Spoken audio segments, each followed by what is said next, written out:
आगामी महापालिका निवडणुकांसाठी सर्वच पक्ष जोरदारपणे कामाला लागलेले आहेत। ठाकरेंची शिवसेना आणि मनसे या दोन्ही पक्षांनी सुद्धा कंबर कसली आहे। महापालिका निवडणुकीमध्ये ठाकरे बंधू एकत्र येणार का हा प्रश्न उपस्थित होतोय आणि त्याच पार्श्वभूमीवरती मनसे अध्यक्ष राज ठाकरे यांनी उद्धव ठाकरेंसोबतच्या युतीबद्दल मोठं विधान केलंय। बघूयात याबाबतचा हा रिपोर्ट।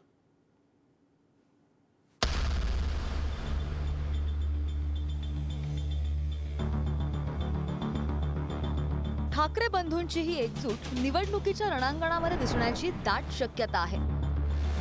खुद्द मनसे अध्यक्ष राज ठाकरेंनी याबाबतच स्पष्ट संकेत दिलेत। आम्ही दोन्ही भाऊ एकत्र आलो, मग तुम्ही का भांडताय असा सवाल राज ठाकरेंनी उपस्थित केलाय। हा युतीबाबत मनसे कार्यकर्त्यांसाठी संदेश असल्याचं बोललं जातंय।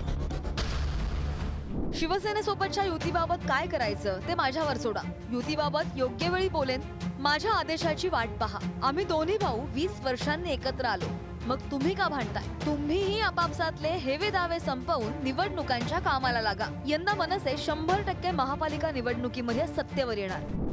मला असं वाटतं की राज ठाकरे साहेबांनी आपल्या भावना त्या ठिकाणी बोलून दाखवलेल्या आहेत आणि त्या भावना तुमच्यापर्यंत आमच्या अगोदरच पोहोचलेल्या असल्या कारणाने तुम्ही त्या विषयावरती जे काय बोलले त्या बाबतीमध्ये तशा प्रकारच्या सूचना दिलेल्या आहेत। पण त्यांनी बांधलेली भूमिका योग्यच आहे, कारण ज्या पद्धतीनं येणार का अशी काही युती वगैरे काही जाऊन लगे एका स्टेजवर एका बैठकीत जाहीर करत असतात का?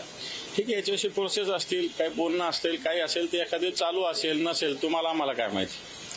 त्याच्यामुळे मला वाटतं राजसाहेबांचं जे वक्तव्य ते योग्य वक्तव्य, कारण शेवटी ज्याची त्याची संघटना ही कार्यरत असली पाहिजे तरच युती करण्यात ही मतलब आहे ना। जर आपलं संघटनाच कार्यरत नाही युती करा याला म्हणण्याला कोणता अर्थ राहू शकत नाही। महापालिका निवडणुकांच्या अनुषंगाने मुंबईतील रंगशारदा इथं मनसे पदाधिकाऱ्यांचा मेळावा पार पडला। या मेळाव्यादरम्यान मनसे अध्यक्ष राज ठाकरेंनी पदाधिकाऱ्यांना महत्त्वपूर्ण सूचना केल्या। मराठी अस्मितेचा मुद्दा सकारात्मक पद्धतीने लोकांसमोर मांडा असं राज ठाकरे यावेळी बोलले। मराठी भाषेसाठी मनसेने घेतलेली भूमिका प्रत्येक घराघरात पोहोचवा। हिंदी भाषिकांचा द्वेष करू नका। मतदार यादीवर विशेष काम करा। मतदार याद्या तपासा। जुने कार्यकर्ते पदाधिकाऱ्यांना पुन्हा सोबत घ्या। ज्या नव्या पदाधिकाऱ्यांच्या नियुक्त्या होतील त्यांना स्वीकारून एकत्र काम करा। स्थानिक समस्यांवर लक्ष केंद्रित करा।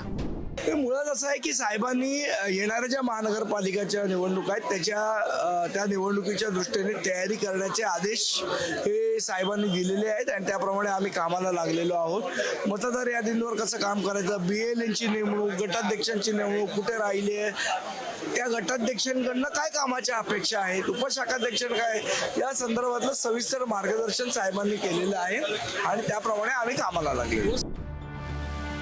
ठाकरे बंधून एकत्र येण्याची शक्यता असल्यानं भाजपा अलर्ट मोडवर आली आहे। मुंबई भाजपा अध्यक्ष आशिष शेलारांच्या उपस्थितीत कोर कमिटीची बैठकही पार पडली। राज आणि उद्धव ठाकरे एकत्र आल्यास मुंबईच्या प्रत्येक वॉर्डमध्ये काय चित्र असेल याचा आढावा घेतला गेला।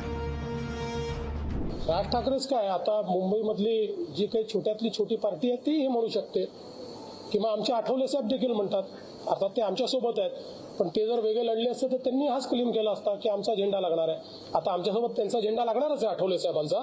त्यामुळे मुंबईच्या लोकांनी आपलं मत बनवलेलं आहे। मुंबईमध्ये महायुतीच मुंबई महानगरपालिकेत निवडून येईल। भारतीय जनता पार्टी आणि महायुतीची तयारी जी केली आहे आम्ही ही 51% मताची केली। राजसाहेबांनी किंवा राजसाहेबांच्या मित्रपक्षाने जे काही तयारी ते करतील किंवा केली असेल ते मला माहिती नाही, त्यांचा पक्षाचा प्रश्न आहे। पण आमची तयारी मात्र सांगतो, कोणी आलं आणि कोणीही लढलं तरी 51% मतं घेऊन आमची महायुती ही सर्व महानगरपालिका, सर्व जिल्हा परिषदा, सर्व पंचायत समित्या, महानगरपालिकेचे महापौर, जिल्हा परिषदेचे अध्यक्ष हे महायुतीचेच येतील। ठाकरे बंधूंची सध्या वाटचाल युतीच्या दृष्टीने पडत असल्याचं स्पष्टपणे दिसतंय।